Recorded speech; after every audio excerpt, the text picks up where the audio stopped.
Marc, le jour où vous avez décidé de démarrer une maison d'édition dans ce domaine-là, déjà aujourd'hui, je vous écoute et puis j'entends en même temps des gens qui peuvent dire, qui peuvent peut-être vous juger par rapport à vos croyances. Avez-vous dû faire face à ça? Est-ce qu'il y a eu des jugements peut-être sévères qui vous ont freiné ou jamais vous avez porté attention à ça? Ben, il faut dire que j'ai commencé ça au Québec, qui est une terre très ouverte à ce genre de choses. On a eu la religion très forte ici. Donc, il y a eu la révolution tranquille, hein, des années 60, qui a fait que les gens se sont un peu distancés de la religion, mais ils ont toujours maintenu une croyance dans l'au-delà, une croyance dans le spirituel. Et c'était une ouverture qui m'a permis assez bien de développer cette maison d'édition avec le channeling. J'étais en fait le seul là, qui développait ça. Il faut dire que j'ai été aidé un peu dans tout ça. C'était particulier, mais ça a vraiment parti de balle. Ça touchait une note sensible. Donc, au Québec, j'ai quand même eu un bon accueil. Et rapidement, je me suis entouré d'amis, de gens qui croyaient dans ces choses-là. Il y avait une motivation, il y avait un appel à diffuser quelque chose de nouveau, un appel à il y avait un intérêt, une sorte de fascination pour l'information, mais en même temps un sentiment d'importance à diffuser l'information. Et j'ai des gens qui, par exemple, pour le livre Enseignement nouveau, mon premier livre, j'avais pas de fonds. Hein. Je partais, c'était assez limité. Bon, la famille chez nous, c'était correct comme revenu, mais euh, c'était assez. Pour moi, il n'y a pas de fonds comme tel de disponible. Euh, En même temps, je peux parler de ma mère qui m'a aidé à démarrer, qui a signé pour un prêt de 7 000 quand j'ai voulu commencer. C'était Euh, audacieux. Pardon? C'était audacieux, j'imagine, déjà de la part de votre mère d'avancer ces fonds-là dans ce domaine-là dans lequel vous alliez vous lancer. Yanni, toi, tu es une mère aussi, hein? Les mères appuient de façon un peu inconditionnelle leur enfant. Elle était contente de me voir aller dans ce domaine-là. Elle voyait que j'ai plein de joie. Et elle a risqué aussi. Donc, c'était un bon départ. Mais pour publier le livre Enseignement nouveau, j'étais peu serré. Et j'ai quelqu'un qui est venu me prêter 3 000 dollars. D'ailleurs, à l'époque, c'était 3 billets de 1 000. Je ne sais pas s'ils en font encore, mais c'était impressionnant. Et avec ça, j'ai pu mettre la traduction en marche. Donc, il y a eu un appui qui est vu de l'extérieur. Il y avait comme une énergie qui se déplaçait. Puis, je dirais, j'arrivais un peu à ressentir, à me syntoniser un peu avec un courant qui était là. Et ça a aidé. C'était comme se retrouver un peu au bon moment, aux bonnes places. Donc, ça a bien été.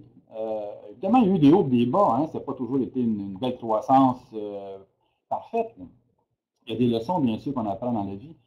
Euh, Mais diriez-vous que c'est parce que vous êtes resté très fidèle à vous-même que vous avez réussi à manifester autour de vous tous ces, peut-être cette entraide-là que j'entends que vous avez eue, mais aussi vous avez sûrement eu des surprises. Peut-être que vous n'attendez même pas à certaines choses.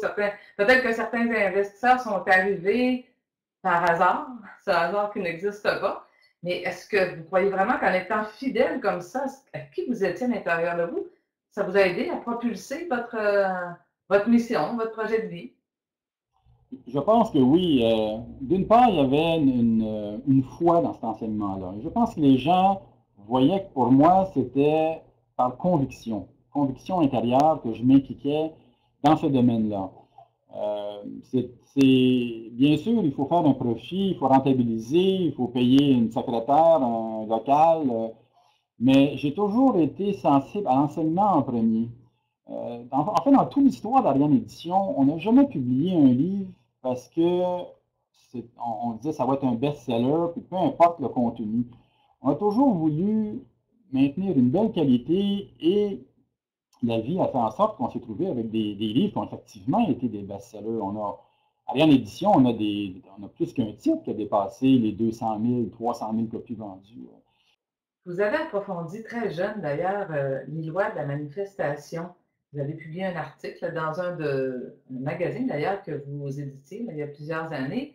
l'éminence, je crois. Pouvez-vous me Non. parler un petit peu des lois de la manifestation? Qu'est-ce que vous avez appris et qu'est-ce que vous aimeriez même partager à ce niveau-là avec les gens qui nous écoutent actuellement?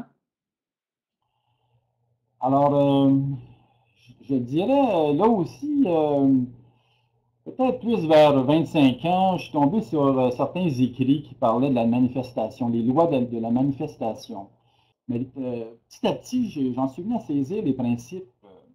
Et aujourd'hui, ben, c'est beaucoup plus reconnu, hein, c'est que la pensée crée notre réalité.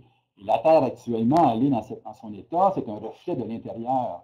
Donc on change notre intérieur, on change nos croyances et la réalité va changer. C'est un grand thème que la physique quantique aujourd'hui vient appuyer d'ailleurs. C'est fascinant. Et là, on a la science, la spiritualité qui s'allient. Et ça, c'est merveilleux. C'est vraiment une étape extraordinaire. Et d'ailleurs, la spiritualité va s'allier à d'autres dimensions de notre vie sociale, en politique éventuellement. On en parlera. Mais pour en revenir à la manifestation, donc, si on arrive à maintenir notre pensée avec suffisamment de cohérence, donc ça sous-entend ici une discipline. C'est pourquoi on a des disciplines de méditation. Hein. C'est pour arriver à maintenir notre pensée cohérente. Parce que pour la plupart des gens, la pensée circule de tout bas, de tout côté. Hein. Ils pensent à leurs problèmes, les dettes, les disputes ou les vacances à venir et tout ça. Donc, s'ils veulent arriver à influencer, avoir un impact sur la réalité, la pensée doit arriver à avoir une certaine cohérence. Donc ça, c'est la première étape. Euh, et une fois que ceci se fait, donc par la pensée, et on veut toujours que la pensée soit inspirée. Ça, c'est très important parce que on n'est pas, nous, seuls ici. Là. On cherche aussi à faire partie d'un ensemble en mouvement. On cherche à être guidé par les maîtres spirituels. Donc, on cherche avant tout, la première chose, c'est de contempler si notre pensée, elle est juste. Et là, c'est tout un rapport avec notre feeling intérieur. On arrive à un moment donné à raffiner un peu ce sentiment et donc on sait qu'on participe à un ensemble en évolution. Et donc, cette pensée est inspirée, on la maintient cohérente, elle crée donc une sorte de forme géométrique dans le subtil. C'est cette forme géométrique qu'on amène pour densifier. C'est le même principe, en fait, que Jésus et d'autres sages d'Orient utilisent.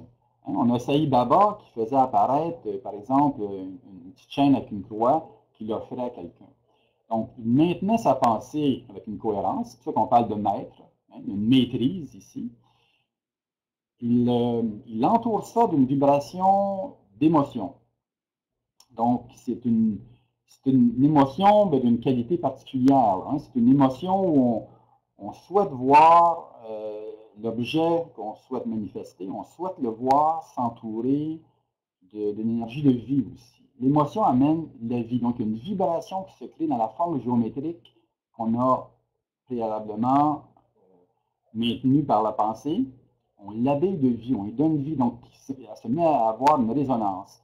Et là, elle descend en vibration vers le plan éthérique et elle apparaît physiquement. C'est pour ça que, par exemple, quand Saïd Baba manifestait des petits objets, il y a une petite fumée, là. Il y a une petite fumée qui apparaissait en premier et ça se densifiait et l'objet apparaissait.